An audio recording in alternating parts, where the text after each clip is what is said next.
A very good evening to you, ladies and gentlemen. We can do better. A very good evening to you, ladies and gentlemen. Oh, wow. Well, I was a little confused. The introduction was to happen, and then I was told you're now next, so I came here. It's a great privilege, pleasure, and honor to be here this evening at this very special function, the graduation of class 2023 at DAIS. My sincere gratitude to Mrs. Neeta Ambani ji, Mrs. Isha Ambani Piramal ji, Mukesh ji, of course, for having me here. My heartfelt congratulations to the class of 2023 for graduating from here successfully, and my heartfelt congratulations to the parents, the grandparents who are here to celebrate this special occasion. Of course, my gratitude to the management of the school, Mr. Basu, the teachers, the staff here. It's an absolute joy, honor, and pleasure to be here this evening. Let me kick this evening off with a favorite story of mine. There was a little boy about 6 years old who came to a balloon seller who was selling balloons on the street. And he asked the balloon seller, "Uncle, will this red balloon go up in the air?" The balloon seller said, "Of course, it will." He said, "And the blue one?" 100% it will. "The pink one?" "Most certainly it will." And you know how kids can be. They can ask funny questions, and I give funny answers as well. A 4-year-old once came to a shopkeeper and said to the shopkeeper, "Girl," he said, "Uncle, मैं कैसी लगती हूँ?" 4-year-old girl. The shopkeeper said, "बहुत प्यारी लगती हो बिटिया." He said, "तो अंकल मैं बड़ी हो जाऊंगी तो आप मेरी शादी आपके बेटे से करेंगे?" The shopkeeper said, "जरूर करेंगे बिटिया." He said, "तो अंकल फिर अपने होने वाली बहू को एक फ्री डेयरी मिल्क नहीं देंगे?" Children, very innocent, charming, clever, smart. They can ask funny questions and they can give funny answers too.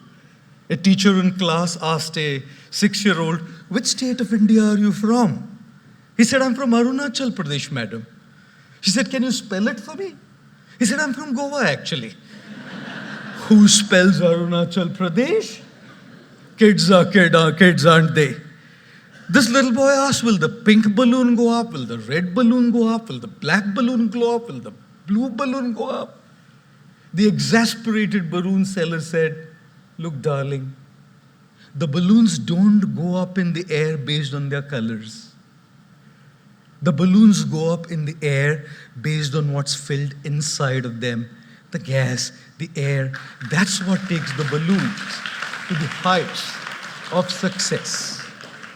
Boys and girls, the class of 2023, we are all different colored balloons with different abilities, different skill sets, different backgrounds, different upbringings, different family cultures, different traditions, different opportunities, different resources, different challenges.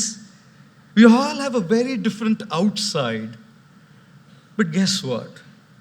Everybody who has reached the heights of success and has made a mark in the world hasn't ever done it based on the color of the balloon, hasn't ever done it based on resources, hasn't ever done it based on opportunities, hasn't ever done it based on skills, hasn't ever done it based on what they've just learned in school, college, and universities. These are all the colors of the balloons, and extremely important. Everybody who's left a mark in the world and has made the world a better place are the ones who had the right kind of gas filled inside their balloons. As we sort our outside, it is very, very crucial and important to fix our inside, because only those who have their inside sorted and inside fixed have reached high up in the sky, which is why, don't they say, it's not our aptitude, but our attitude that decides our altitude in our life. Yes, yes. We definitely, we definitely need aptitude. Our schools, our universities, our teachers have given us the aptitude, but along with that, they've also given us the right attitude by their own example. Our families have given us the right attitude by their own example. When you see an iceberg, you see only the tip of the iceberg on the surface of the water, don't we? The achievements of others, their success, their popularity, their achievements, their accolades, their wealth, their money, their fancy cars, their homes, their fancy vacations and holidays is all the tip of the iceberg, what we say. But right underneath that surface is a huge, humongous iceberg, which is unseen to the eyes of the world. The world sees the tip of the iceberg, the money, the popularity, the success, the achievements.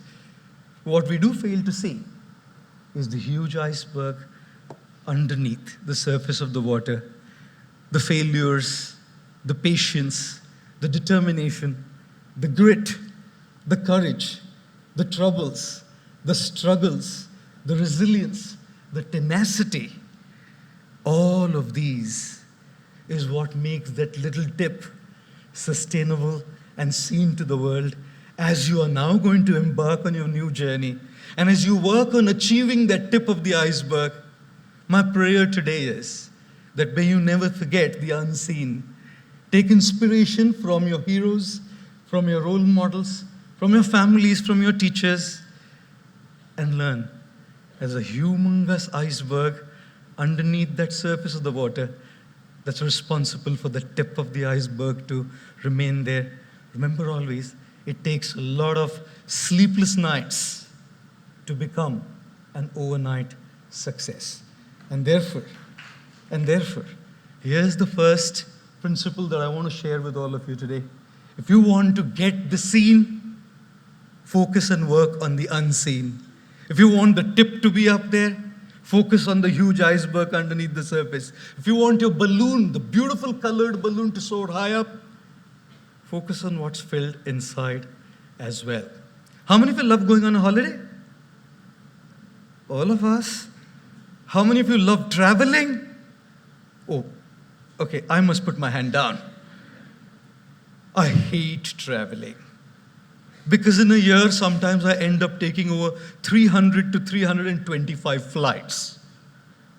That's insanity when it comes to traveling. And you can have all kinds of experiences when you travel. Like I was flying once and the stewardess comes up to me. I'm not going to mention the airline. The stewardess comes up to me and says, "Welcome on board, sir. We guarantee takeoff." I said, "Landing, madam?" She said, "You're a monk, isn't it? It's important to pray." Oh, takeoffs and landings. The three biggest fears people had back in the day were, number one, the fear of public speaking. Anybody here? Okay. Number two was the fear of death. Anybody here? Okay. Number three was the fear of flying on an airplane. I guess that's why they call an airport a terminal. Possibly. Possibly.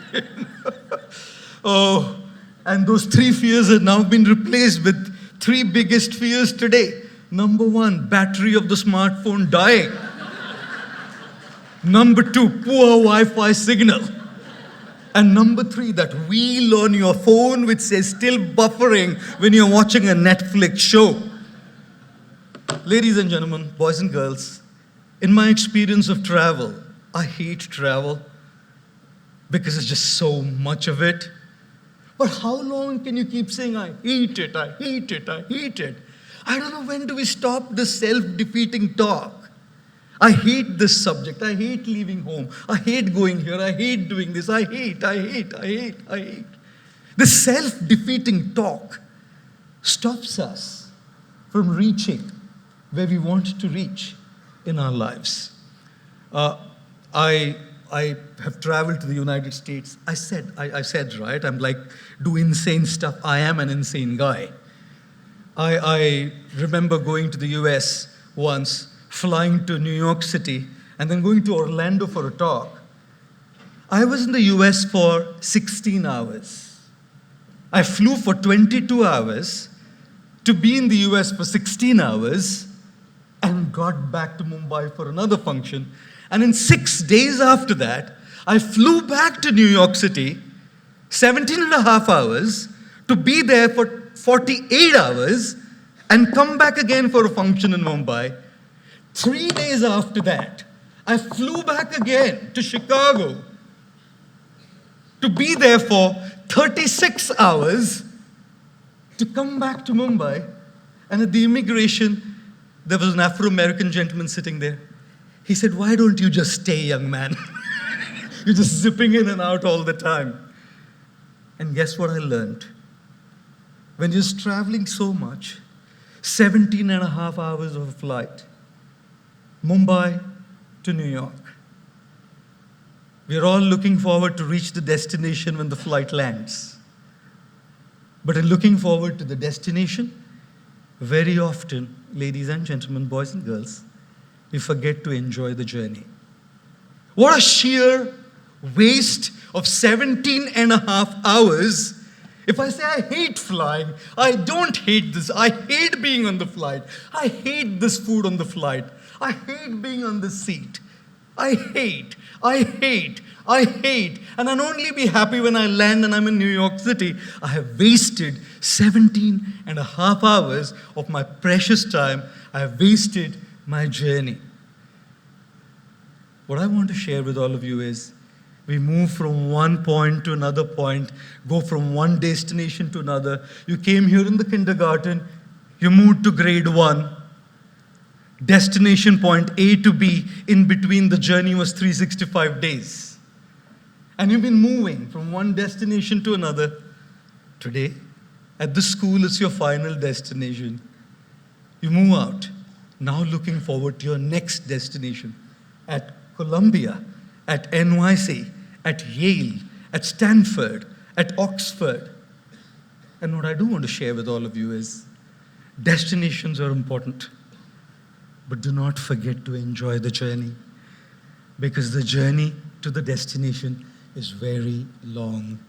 And I've seen a lot of times that we become destination addicts and forget to enjoy. How many of you had a great time at DAIS? How many of you had a great time with your friends? How many of you enjoyed the journey?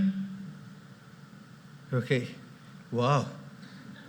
Looks like I need to take my clothes off and come back, madam, to DAIS to experience this beautiful journey. I was sharing with her an interesting story. This is a class in London, 7-year-olds, and a teacher asked all the kids, "What do you want to be when you grow up?" Some of them said doctors, some of them said lawyers, some of them said actors, some of them said solicitors. One boy was quiet. The teacher turned to the boy and said, "Does it take that long to answer that question?" Very thoughtfully, the boy said, "When I grow up, madam, I want to be happy." The teacher said, "Boy, looks like you haven't got the question right." The 7-year-old said, "Ma'am, looks like you haven't got life right."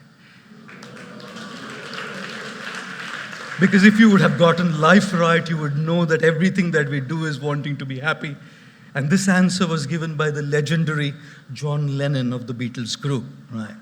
It was John Lennon who said this: "You didn't get life right." And therefore, as you move from one destination to another, do not forget to enjoy the journey and be happy. How many of you failed in any exam ever in your life? Okay, some courageous souls raising their hands. A boy was once walking with his dad, college-going boy, and his friend messaged him, said, "Our college results are going to be out very soon." The boy messaged back saying, "I'm walking with dad. If he picks the phone up and he sees I've failed in any subjects, I'll be taken for a task." So let's communicate in code language. If I fail in one subject, say good morning to you, I'll understand. If I fail in two, say good morning to you and dad, I'll understand. A couple of minutes back, he got a message saying, "Good morning to you, dad, family, and friends." Ladies and gentlemen, boys and girls, we all have had our own failures. We all have had our own disappointments. And as you embark on this new journey, you will have yours. Life is what it is. With all our dreams, with all our aspirations, with all our ambitions, life does what it does to us.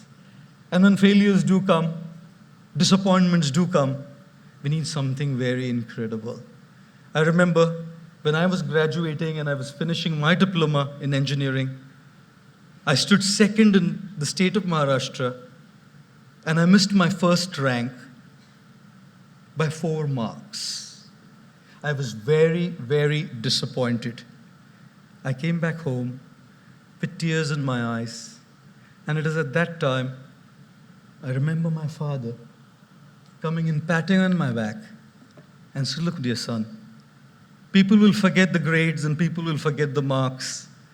At the end of it all, what matters is to keep that spark alive.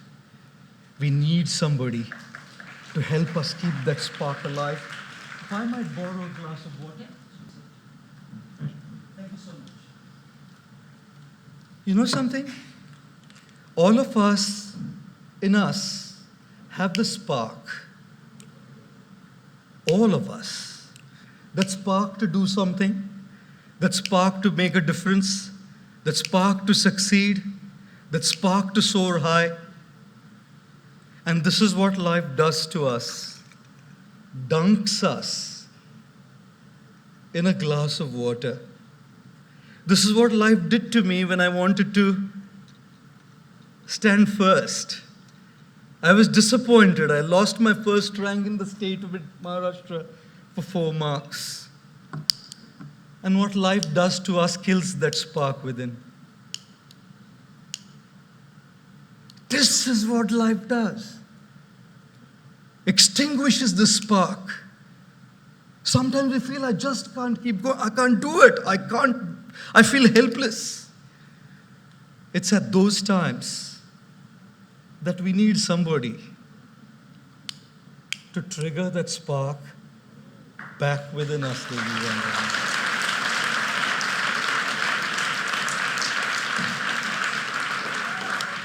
If you don't have this somebody, we'll be lost.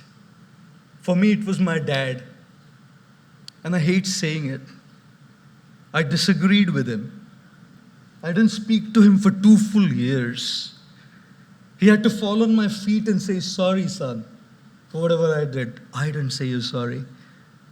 My father left in the year 2009, and every single year I felt I'll go and say, "Sorry, Dad. I shouldn't have put you through this." He was the one who stood by me to light me up. And I, in my young zeal and in my young enthusiasm to achieve and be who I was very rude to the same people who light us up.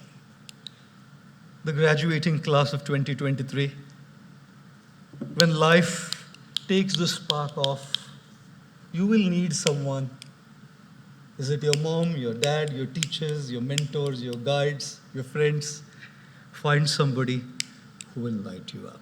That is the third thing I would like to share with you this evening. And here's the last little thing that I'd like to share. Since I fly so much, if the stewardess doesn't come up for that day, I'd probably end up making the announcements myself. If there be a lack of oxygen supply in the cabin, oxygen masks will deploy from the panel above your head. Pull the mask sharply to activate the flow of oxygen. Secure the mask on your face and nose and breathe normally. Make sure your mask is in place before you help children, infants, or others. It is very important to put our mask in place before we can put the mask on somebody else. Mark Twain said something very interesting. He said there are two most important days in life. One is the day when we were born, and second is the day we find out why we were born in this world. Right. You were all born to make a difference. You were all born to be change makers. You were all born to be a catalyst of change in the sometimes dark world that we live in. But do remember, if you don't have your mask on, you wouldn't be able to put the mask on anybody else's face at all. And which is why, as you achieve, as you grow, as you make your balloon soar high in the sky, as you make sure that the tip of your iceberg is up there, do not forget to care for yourself. You deserve more than what you're giving yourself. More respect, more love, more time, more kindness, more compassion. And when you receive all of that, you will definitely be in a position to share it with others. So graduating class of 2023, number one, work on the unseen so that the seen can soar high up. Graduating class of 2023, lesson number two, do not forget to be happy during the journey, because the journey can be a long one until we reach our destination. Lesson number three, always have somebody, when you lose it, to bring that spark back again in you. And my last parting thing, make sure your oxygen mask is in place, because you have a bright future to make a difference in this world by being impactful. Once again, I congratulate all of you, parents and grandparents, for having achieved this milestone in your life. And thanks to the management, thanks to Mrs. Neeta Ambani, Isha Ambani, and all of you. Wishing you all the very best. Thank you very much.